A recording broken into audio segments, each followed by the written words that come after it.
Pemirsa Serasa Channel yang saya hormati, pertanyaan sering muncul adalah, apakah reformasi birokrasi di Pemda itu kurang sukses atau berhasil? Hal ini penting untuk kita cari tahu apa penyebab.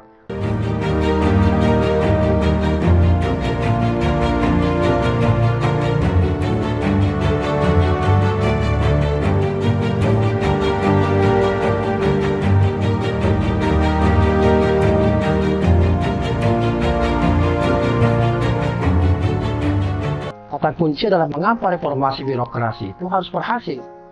Ya, karena birokrasi yang baik sangat penting bagi kelancaran berjalannya pemerintahan dan penyelenggaraan layanan publik. Beberapa saya kira alasan penting mengapa reformasi birokrasi itu harus berhasil, karena itu bisa meningkatkan kinerja pemerintah. Reformasi birokrasi bertujuan untuk meningkatkan kualitas kinerja pemerintahan, termasuk efektivitas, efisiensi, dan transparansi. Jika reformasi birokrasi berhasil, kinerja pemerintahan itu akan meningkat dan mampu memberikan layanan publik yang lebih baik. Dan ini merupakan keluhan hampir setiap daerah. Reformasi birokrasi yang berhasil akan mampu meningkatkan layanan publik. Reformasi birokrasi bertujuan untuk meningkatkan kualitas layanan publik. Karena itu jika reformasi berhasil, maka masyarakatnya akan mendapatkan layanan publik yang lebih baik dan efektif dibandingkan sebelum-sebelumnya. Keuntungan lain adalah meningkatkan akuntabilitas birokrasi. Reformasi birokrasi juga bertujuan untuk meningkatkan akuntabilitas birokrasi terutama kepada masyarakat atau publik. Jika reformasi birokrasi berhasil, maka akan lebih akuntabel dan dapat mempertanggungjawabkan atas kinerja yang mereka telah capai. Berikutnya, meningkatkan investasi. Birokrasi yang efektif dan efisien itu dapat meningkatkan daya tarik investasi di sebuah daerah. Jika reformasi berhasil, maka investasi itu dapat meningkat dan memberikan dampak positif pada perekonomian dari sebuah daerah. Berikutnya, dampak dari reformasi birokrasi yang berhasil itu bisa meningkatkan kesejahteraan masyarakat. Reformasi birokrasi bertujuan untuk meningkatkan kualitas layanan publik dan kinerja pemerintahan, sehingga mampu memberikan dampak yang positif bagi kesejahteraan masyarakat.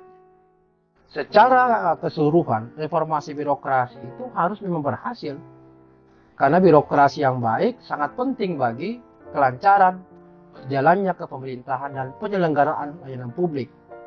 Reformasi birokrasi bisa memberikan dampak positif pada kinerja pemerintahan, layanan kepada publik, akuntabilitas birokrasi, investasi, dan kesejahteraan masyarakat yang meningkat.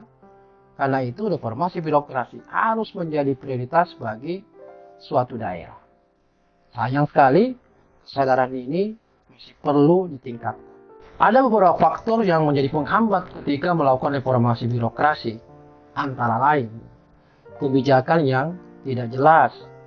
Kurangnya kejelasan dalam kebijakan dan undang-undang ini dapat menyebabkan pengambilan keputusan yang tidak konsisten dan tidak sesuai dengan arah perubahan yang diinginkan. Kita tahu bahwa daerah itu adalah tempat praktiknya reformasi birokrasi dilakukan. Tapi semuanya itu guidance-nya atau pengarahnya ada di tingkat kementerian yang terkait dengan reformasi birokrasi ini. Jadi kadang-kadang bagi daerah cukup membingungkan karena kadang-kadang kebijakannya itu tidak harmonis. Yang kedua, keterbatasan anggaran. Nah, ini menjadi semacam syarat selalu dikemukakan daerah bahwa anggaran mereka sangat terbatas untuk ini. Karena itu keterbatasan anggaran itu seringkali menjadi penghambat dalam melaksanakan reformasi birokrasi. Karena reformasi birokrasi membutuhkan biaya anggaran yang cukup besar. Kita tahu bahwa di daerah itu juga ada program-program prioritas yang memerlukan anggaran. Sementara aspek reformasi birokrasi ini kadang-kadang dilalaikan. Yang di samping memang karena pertimbangan bahwa ada beberapa kepala daerah melihat bahwa RB itu hanya semacam proyek.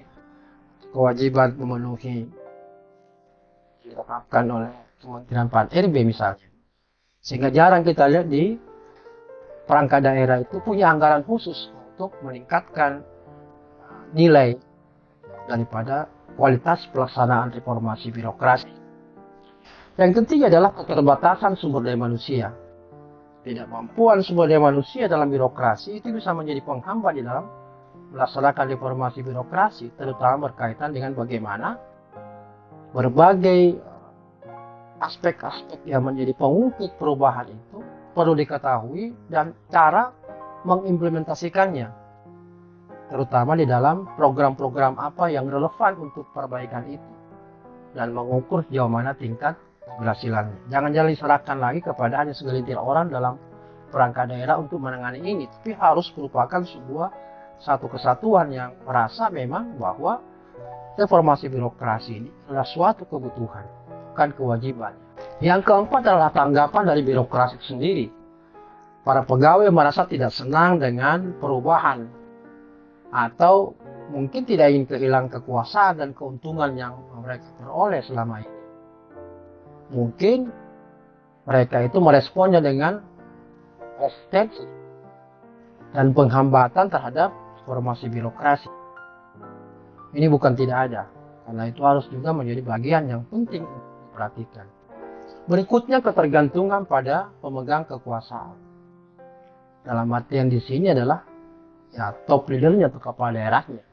Reformasi birokrasi membutuhkan dukungan yang kuat dan konsisten dari para kepala daerah.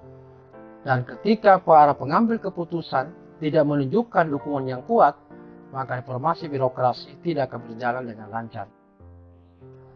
Yang keenam adalah pentingnya keterlibatan masyarakat. Tanpa dukungan masyarakat, maka reformasi birokrasi mungkin tidak berhasil atau bahkan dapat mengalami kegagalan.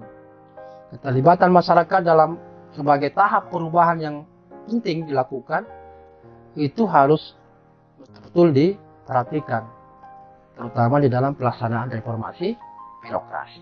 Selain itu, saya kira penting untuk kita ketahui beberapa aspek pendukung agar implementasi reformasi birokrasi itu kita bisa lakukan dengan baik.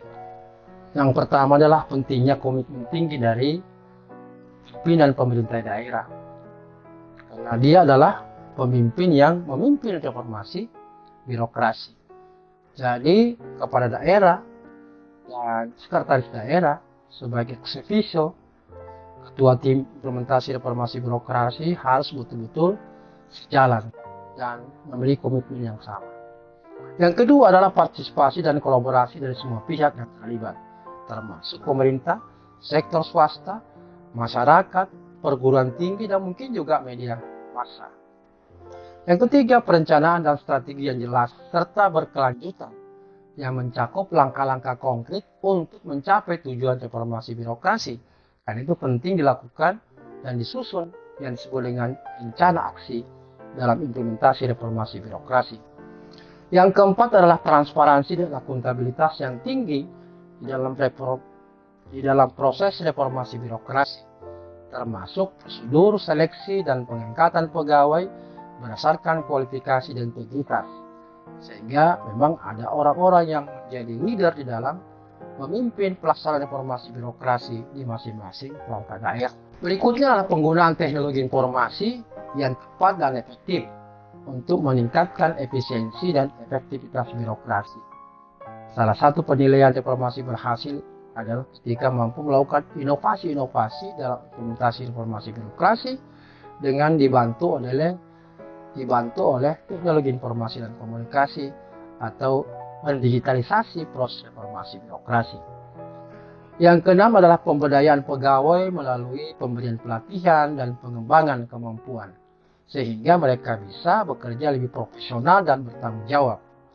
Yang ketujuh, dukungan resolusi politik yang kuat untuk melawan korupsi, nepotisme, dan praktik-praktik tidak etis lainnya dalam birokrasi. Karena ini salah satu bagian daripada sasaran strategik dan dampak yang diharapkan daripada reformasi birokrasi adalah menurunnya persepsi masyarakat terkait masih tingginya korupsi di tubuh pemerintahan atau birokrasi.